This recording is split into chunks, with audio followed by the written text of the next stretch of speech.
What's up guys, welcome to another video. Today I'm going to show you how to do a factory carrier unlock. I have unlocked hundreds of phones using this method and for me it's my favorite. It works perfectly.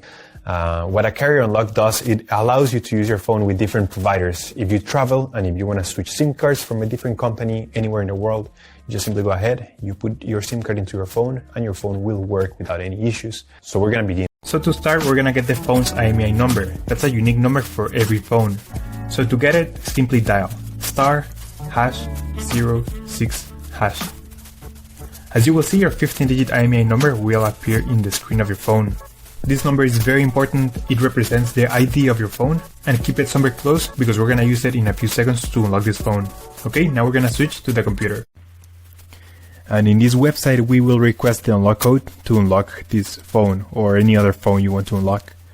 So we're going to start by filling up the information here. As you can see here, there is a form. And now you just have to wait. You have to wait until they send you your unlock code. This may take 5 minutes and up to 3 or 10 business days. It depends on every brand. I'm going to show you my personal email account so that you can see how the email will look like. And as you can see here, I got this message and it confirms that the phone has been unlocked. Any questions, just leave them on the comment section down below and I'll try to answer all of them. Thank you.